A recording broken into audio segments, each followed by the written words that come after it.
Greetings, Roman citizens. Rhadamant here. Thank you for tuning in to the first episode of a new series covering Pompeii: The Legacy.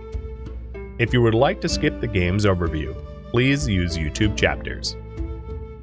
Pompeii: The Legacy is a Roman city-building game where you rebuild Pompeii from the ashes and lead it through centuries of politics, intrigue, and survival. Shape laws, expand trade across the empire, guide your city through disasters, and become the architect for a most glorious Pompeii. I'm playing the Pompeii campaign. There is also a sandbox and creative mode, as you can see here. And I'll be playing as the Holconii. So there are four families in the game: Julii, Vedi, Holconii, and Flavi, and they all have their own bonuses.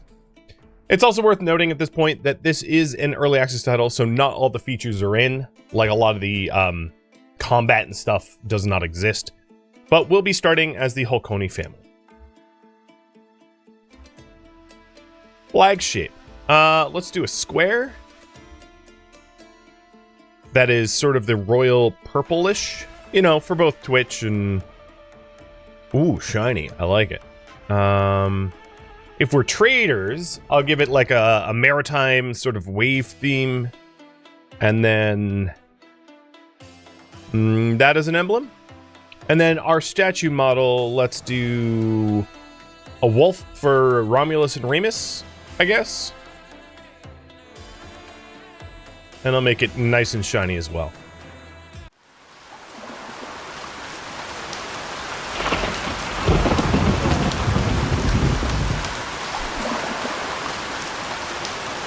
My sons, we are faced with a challenging yet noble task. One that will define the future and reputation of our family. The great Dominus Traianus Augustus, whose wisdom and mercy spread across our magnificent empire, has granted us a great honor.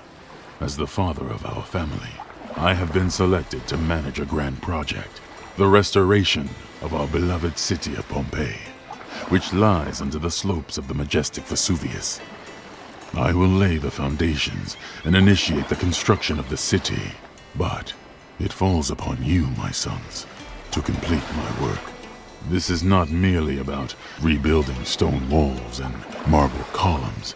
This is about restoring the spirit of our city, a spirit that has never died, even beneath the ashes.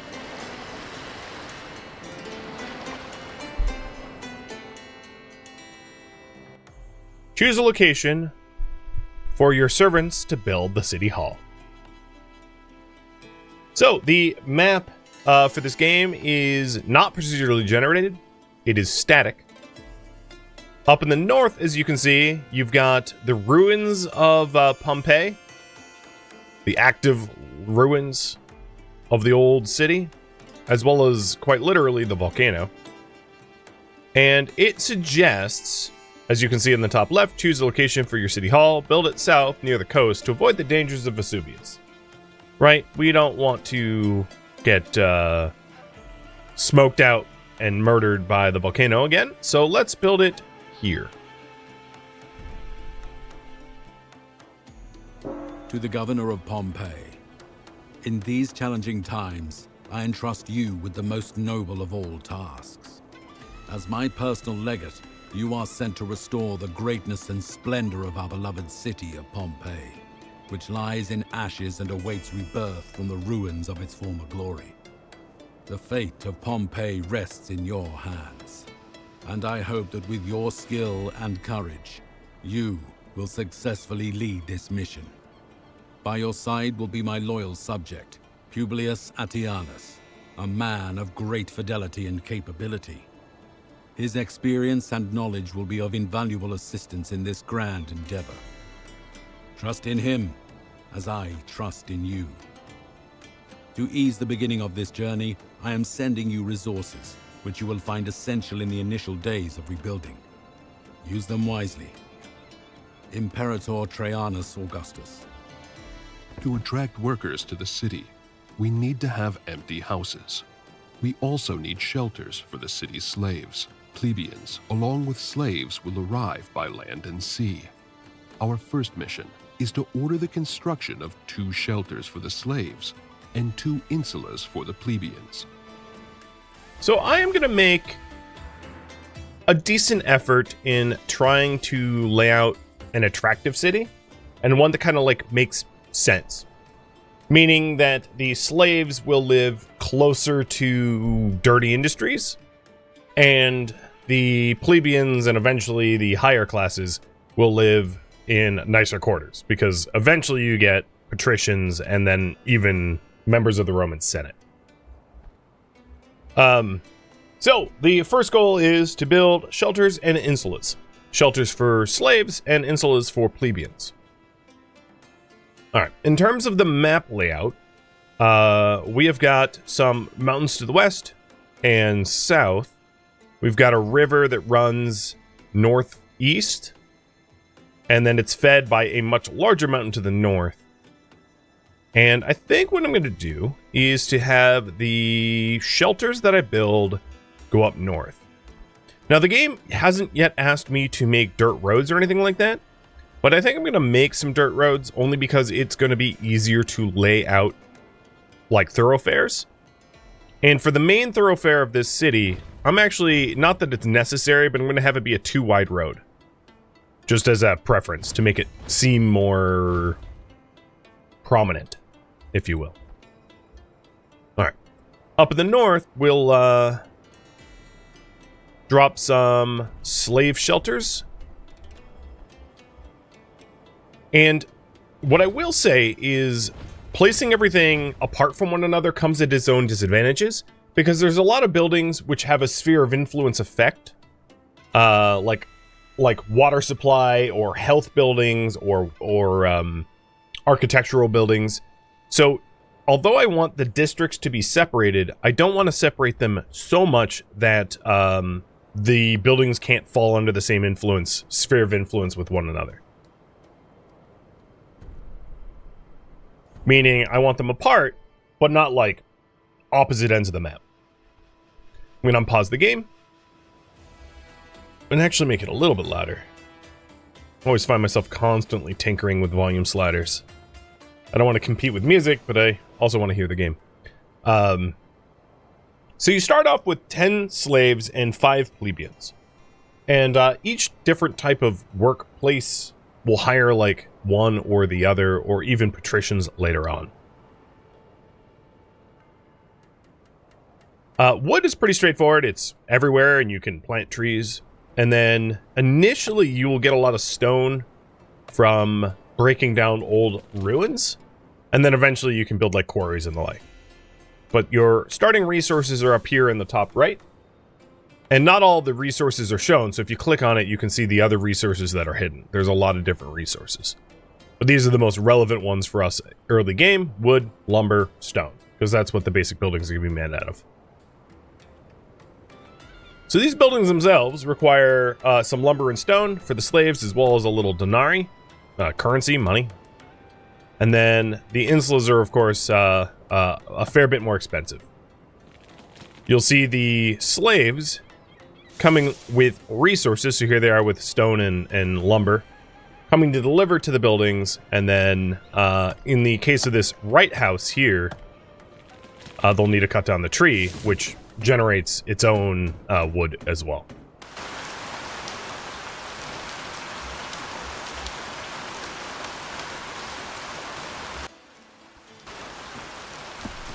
The orange tree looks good. Yeah, it looks like oranges or persimmons or something. They're completely ignoring the roads. For now, but not for long. So here's a shelter, and it can house a certain amount of residents, and people will move in automatically. So as soon as you build houses, people, unless you have like some serious happiness problems, which is down here, kind of where my head is, which is a terrible spot for my head, so hold on, let me move that. Really early on, you'll end up with the opportunity to manage these stats here. Food, security, basic goods, health, religion, water supply. And as long as these are being satisfied, people will move into your homes. But if they're not, you know, you'll run into some mass expatriation problems of people leaving your cities. So there's the 2 shelters, and they can house up to 16 The new houses slaves. look nice. Father, but why is everything so muddy here? In Rome, the roads are made of stone. My son, Rome is the capital of the empire. Here in Pompeii, we're starting from scratch. But don't worry, we'll have proper roads soon enough. First, though, we'll build simple dirt roads since we don't have enough stone for paved ones. Everything in its own time. Okay, connect the houses with roads. The I next literally already task did that. is gathering food. Before we can rebuild the city and establish production and trade routes, we must first ensure there is enough food for our people. While accompanying the Emperor of the Pannonian Valley, you witnessed firsthand how an army can sustain itself by foraging for natural resources. That knowledge will serve us well here. The meadow and the forest are great sources of food, so we will build a gatherer's hut to collect food from the surrounding area for our city. So the Gatherer's Hut employs slaves and produces mushrooms. Pretty straightforward. And I'm going to stick a Gatherer's Hut. Let's have this wide road continue up into the forest a bit. And then I'll put a Gatherer's Hut off of that. There we go. And get that built. And that will satisfy the build the Gatherer's Hut. Or audio tinkering. I'll get it right eventually, right? I have currently 16 unemployed slaves. So what I'm going to do is I'm going to have these slaves 6 of them, break down this farming ruin. So we'll employ 6 of them to salvage the stone off of this ruin and clearing the land for future use.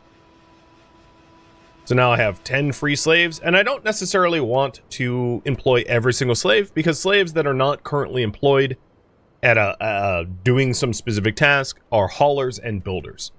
So it's really important to have not everyone employed all the time, because if everyone's employed all the time, you'll not be able to do building maintenance, you'll not be able to build, haul, etc. So make sure to have a little excess unemployment, because they serve it as builders and haulers.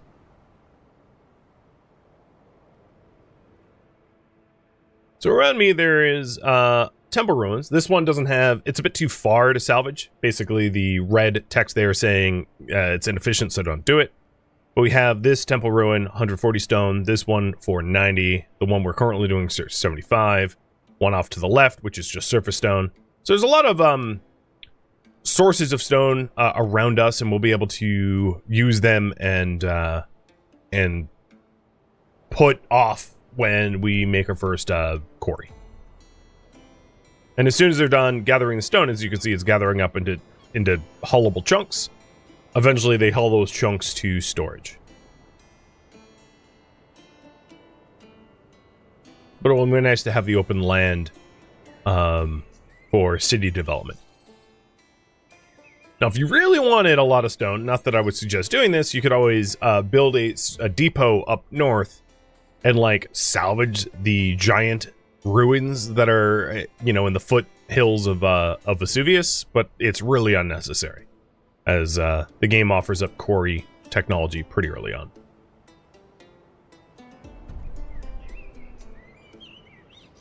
All right. Madzi, Omri, hi Goku, thank you for the resubs. Great job so far, but there is still a lot of work ahead of us. We Romans cannot live on gathered plant produce alone. Our bodies also need meat. Now is the time to build a hunting camp and employ hunters who will supply us with meat. So unlike a lot of games similar to this one, there isn't like the physical, there's game, as you can see, but your hunter's camp doesn't actually need to be adjacent to the game as far as I can tell. It sort of operates independent of that, as does the Gatherer's Hut for the most part. So the Gatherer's Hut will output the amount of food that, you know, you're set to collect, as far as I can tell, regardless of where it's physically built. But I am still going to labor to lay out the city in a sort of a logical fashion.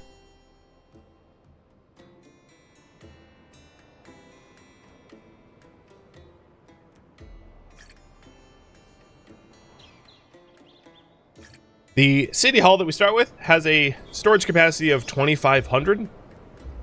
And it is very easy to gather like an insane amount of stuff without even really meaning to in this game. So a hugely important concept pretty early on is to balance production and consumption so that your stockpiles aren't filling with worthless stuff like raw wood, which really doesn't fetch much money on the open market. 3 of my slaves are permanently hired to this gatherer's hut. And I'm going to send the other slaves down to these temple ruins. Basically, I'm trying to collect as much stone from the surrounding ruins as I can with these slaves that are otherwise idle.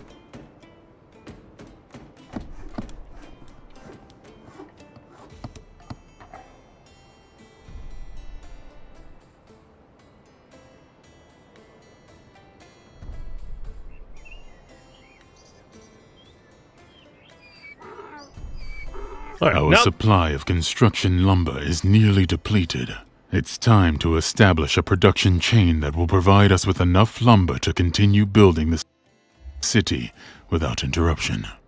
Publius, explain to my sons how we will accomplish this. To ensure we have enough wood, we will start by sending a few people to cut down trees in the forest. After that, we will build a sawmill that will produce planks from the wood. Finally, we will construct a forester's hut, which will generate wood on its own, so we won't have to keep sending people into the forest. Alright, so the first task here, and again, I could never get this right. Dialogue was too loud. Music was too soft. It's like I'm seeking the Goldilocks zone. So we need to selectively cut 5 trees. So here's 3. More than 5, but that's fine. You know, it's a Roman numeral 5. Then build a sawmill and a forester's camp. So the sawmill takes the trees and turns it into planks, which is a primary building material. Mostly you use wood to turn into planks or use wood to turn it into charcoal or something like that. And then a forester's camp will replant trees in their sphere of influence and then harvest them periodically for a consistent income of a certain amount of wood.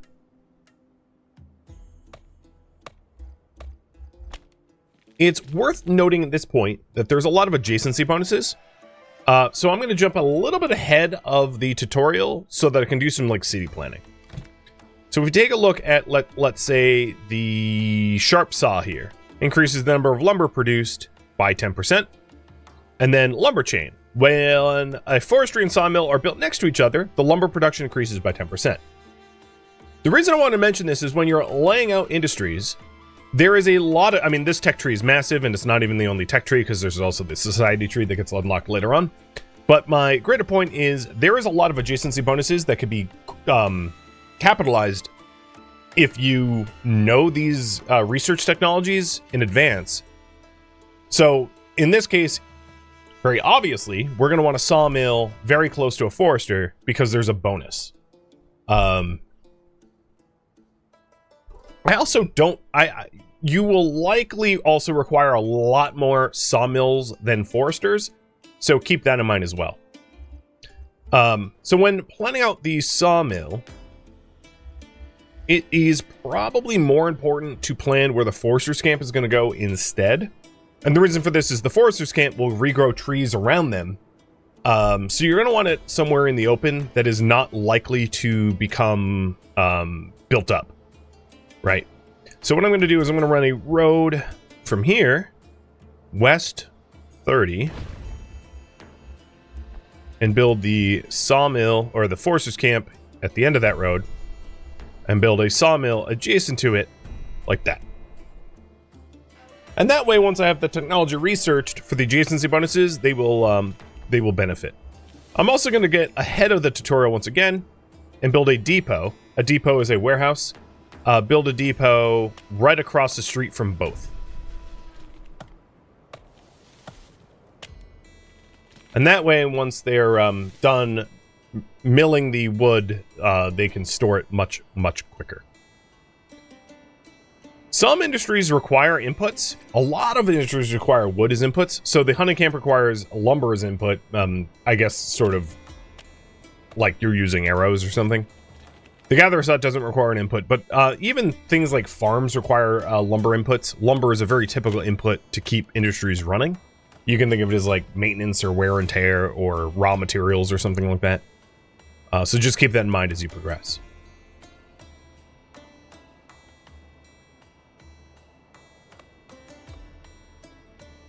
So we've manually collected trees in the forest. I just cut down a few trees around our city hall. And now we just need to build the sawmill and the forester's camp. If you're wondering about the food budget, and this is what I was referencing before. In this tab, you can see that I currently have about 650 food, and we're producing 29 and consuming 28. So I am in the net positive for food, but not by much. There's also the variety needed. The variety needed is based upon the expectations of your citizens. So in this case, I'm producing 2 types of food, mushrooms and meat, and I only really need 1 variety. Later on, you will start to need luxury foods as well, like bread and olive oil and sausages and cake. But really, it's pretty straightforward. Mostly raw, you know. Raw grain apparently is a foodstuff that you can supply your people.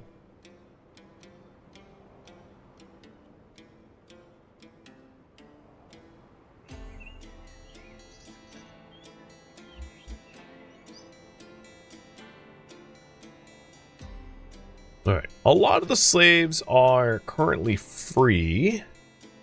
So I'm going to mine out some natural surface stone to the west. And speed up time until the sawmill and the forester's camp are built.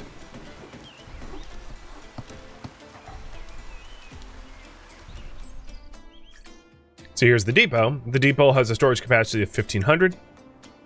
I might be wrong about this, but from what I can tell, your storages are sort of universal. So if wood gets put into here, it can be withdrawn from here. It's basically just an interconnected stockpile. On slave labor. Build more shelters so the city can accommodate additional workforce. So that's just sort of a warning of like, I sent too many slaves off to go do slave tasks, and I should have more housing for them. Because I'm down to only 1 free slave, which means that production is not going to be very quick. However, I'm going to have 6 slaves returning from the surface stone quarry in just a minute, so it's not much of an issue. Another thing to note is the surface stone over here, which previously it deemed that it was too far for me to reasonably mine, is now within my sphere of influence, so I could get it if I wanted to. Because I built a depot nearby. I didn't build the depot there for that reason. I built it to support the sawmill and forester's camp, but if you're looking for specific resources, all you really need to do is drop a depot around it and you'll be able to harvest it in no time. Plebs are needed? Yes, plebs are needed. Father! Father! There's someone in the courtyard. No need to be alarmed, boy. I'm Marcus Cornelius Sulla. Surely you've heard of the Sulla family. Our name is well known in Pompeii. Marcus Cornelius Sulla. To what do we owe this visit? Ah, the man favored by the Emperor himself to rebuild Pompeii. How fortunate you must feel, and yet how undeserving. The Emperor entrusted this task to my family, and I intend to see it through. What is it you want, Sulla? I'm here to remind you that the Sulla family has deep roots in this city. Far deeper than yours. Pompeii is not yours to rebuild alone. Remember that. Enjoy your moment. But know this. The Sullas do not forget when they are wronged. Power shifts, like the winds. Father, what did he mean by that? I'm glad he's gone. Nothing we can't handle, my son. But we must prepare. We should build a prefecture and hire guards to ensure order in the city. Sulla's visit raises the risk of sabotage. We need to be ready. Build a prefecture to prevent fire and crime. So in the government tab down here, you've got the prefecture. It's a vital building where workers patrol the area and prevent and extinguish fires while maintaining order and reducing crime in the surrounding neighborhoods. It does require a plebeian to work, and they require wood as input. As you can see, it has, again, another sphere of influence, and this is why you want to cluster your houses together, but maybe not necessarily on top of one another. So I'm going to stick the one prefecture here to cover the initial neighborhoods in the south, and then I'm going to stick another prefecture here to prevent fires up in the north. You can upgrade pretty much every building in the game, and a lot of the times when you upgrade buildings, it will also increase the sphere of influence. So for instance, if I upgraded my forester's camp, it would increase the area by 6, and then the workers by 1. So I would get more wood as input. And that is also true of things like the prefecture as well. So you can, a max leveled prefecture can easily cover a much larger swath of the, of your city. So keep that in mind when you're planning. You don't necessarily need more of an object. You might just want to upgrade said object.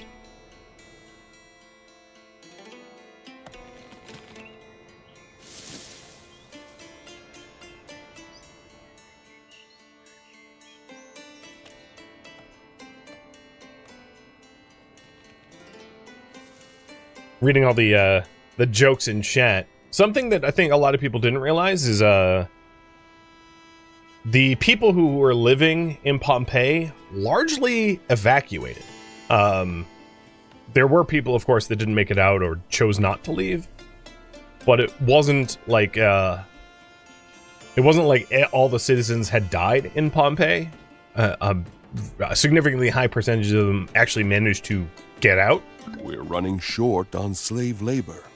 Build more shelters so the city can accommodate additional workforce.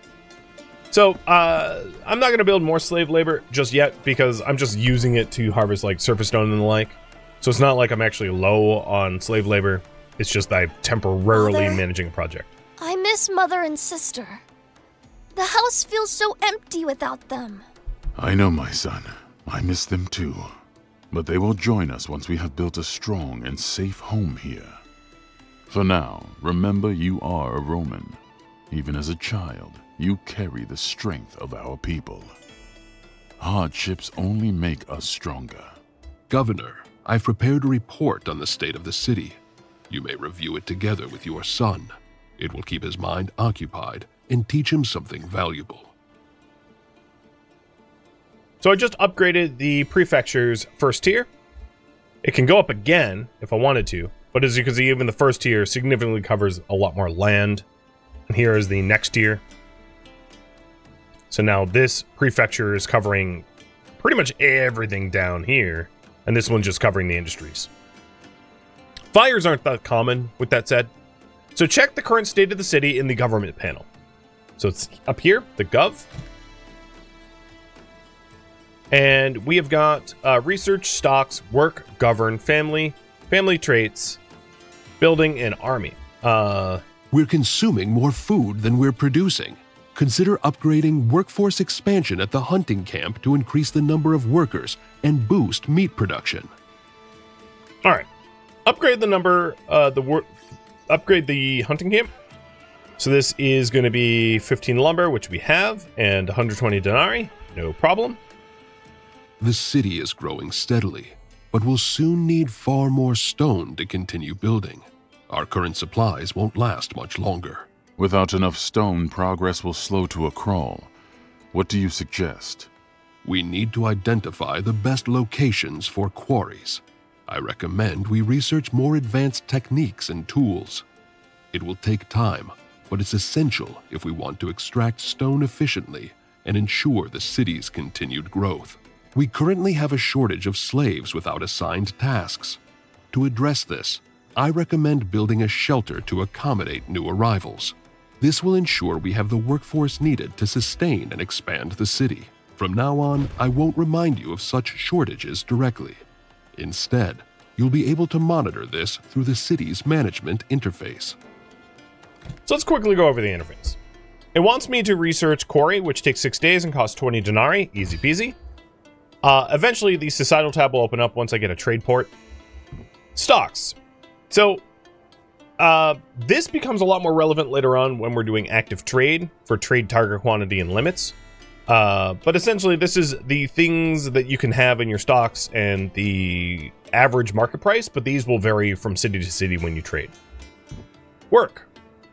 This will show who you have, where they're working, etc. So, like, I have 3 lumberjacks, 2 carriers, 3 foresters, so on and so forth. Governance comes in later once you have laws.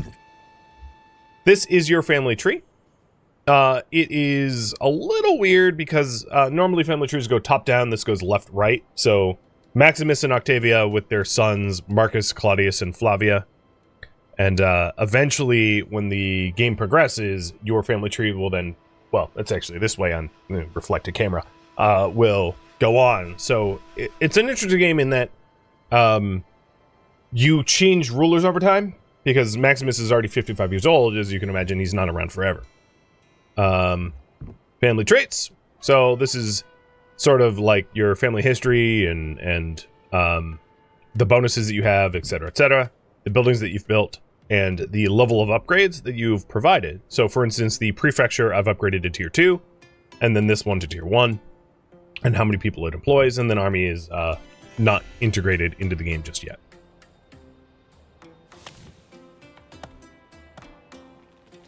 All right, quarry is coming in. And I'm going to build the quarry up to the north, because there's a lot more mountain up north than there is west or south. These are just like little hills. With all the necessary preparations in place, we now have everything we need to construct a quarry.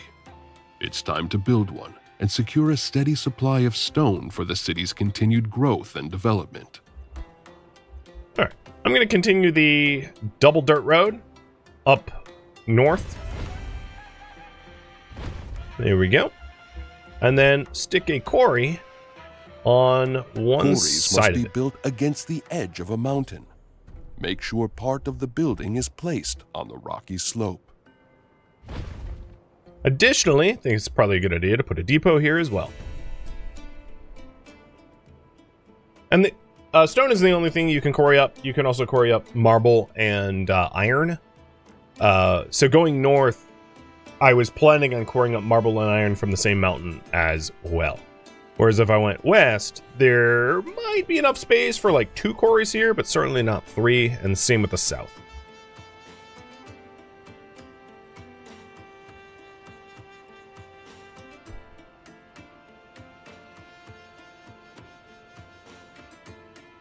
So at the moment, we are producing 15 wood and using 15 wood. So I'm going to upgrade the forester's camp.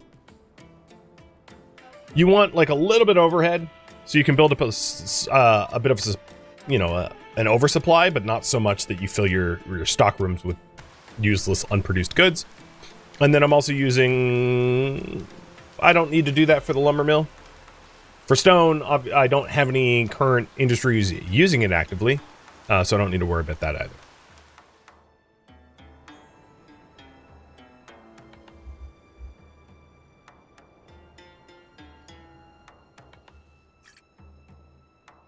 Now, as you can probably see, I do not have prefecture coverage for this northern building.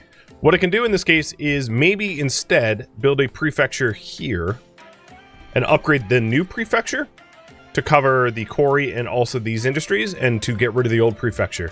I'm actually going to get rid of the old prefecture now. Now, if you're wondering, the building move tool doesn't work yet. It's non-functional. So I wouldn't be able to just like move the prefecture from one to the other. I saw several people coughing and looking unwell as I walked through the city. Some were too weak to stand. That's troubling to hear.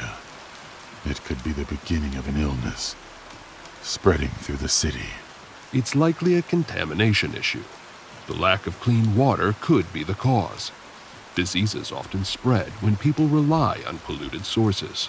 I recommend researching ways to improve access to clean water. Once we've developed the proper methods, we can construct wells throughout the city. Providing clean water will not only combat the illness, but also improve the overall health of our people. That sounds like the right thing to do. We need to act quickly before more people fall ill. Research well techniques to unlock the ability to construct wells and construct a well to provide clean water for your citizens. So here is the well research, which costs denarii and stone and takes 8 days. I am not going to go too far ahead of the tutorial. So some of the technologies like sharp saw and lumber chain, I know that just from having played previously, the tutorial never really tells you to research. There's a lot of like technologies that the tutorial won't prompt you to do. And I might do those on my own, but I don't want to get so far ahead of the tutorial that I like jump past it, because the tutorial does a really good job of like hand-holding in a functional way, allowing you to build up a city from scratch where you don't you avoid some of the pitfalls that you would run into. Speaking of one, we have a pitfall of a lack of food, right? We are only producing 36, we're consuming 42. So let's balance that out by upgrading the Gatherer's Hut twice and these Hunter's Hut one more time. So now I'm producing 53, consuming 42. And I like to have a little bit overhead, so that's the overhead I'm referencing. So research complete. Construct a well to provide clean water for my citizens. I'm going to queue up, and you can queue up multiple researches at a time. If you're wondering, you cannot. You can click them again to undo it. But you can't just like click on something far in advance. You have to queue up the things that they lead to. So it's not like I can just be like, click mine durability and get everything that leads to it. I think you can only queue up like 4 at a time anyway. Yeah, only 4 at a time anyway. So I'm going to start researching sharp saws and lumber chains to get more bang from a buck out of the people working in the forestry and sawmills. So it wants me to provide or construct a well to provide clean water, and that's in the water supply tab. And I will build a well here and here. 2 wells. To the governor of Pompeii. Your swift progress in developing the city of Pompeii has not gone unnoticed. The Empire now calls upon you for a critical task. Preparations are underway for a campaign in Dacia, and I have ordered the construction of key bridges across the Danube in Pannonia to ensure the swift advance of our legions. To achieve this, I have dispatched the workforce from the quarries near Rome to assist in the effort, leaving us in need of additional stone. I must ask you to gather 500 stone blocks from your newly established quarry and have them ready for transport to Rome. As a token of my gratitude, and to support the accelerated growth of your city, you should be rewarded with 1,000 denarii. Imperator Trajanus Augustus. All right. So it wants me to collect This is a disaster. stone. A boulder came loose from the hill and buried several slaves. We're struggling to dig them out in time.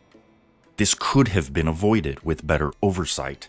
I strongly recommend building an architect's office immediately. It will ensure the safety and stability of our construction sites. While the architect's office is important, the people are frightened, and whispers are spreading through the city. They believe the gods are angry with us for disturbing the earth. To restore order and calm their fears, we should build a shrine first. Master, I understand the people's fears, but without proper architectural oversight, this could happen again. The safety of our workers must come first. Both of you make good points.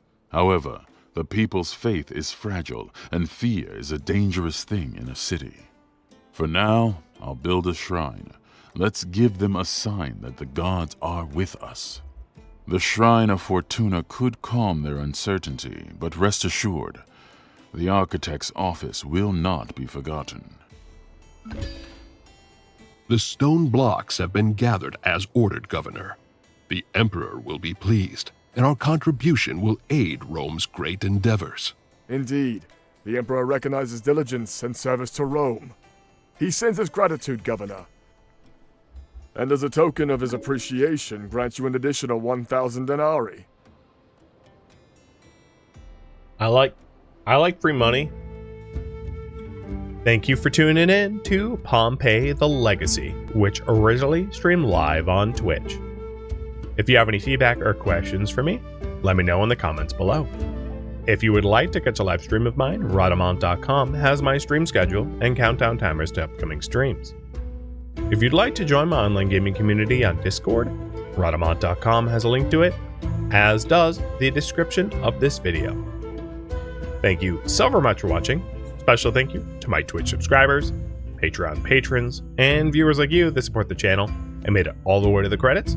Thank you so very much. I hope to catch you next episode or an upcoming stream. Farewell, my fellow Roman citizens.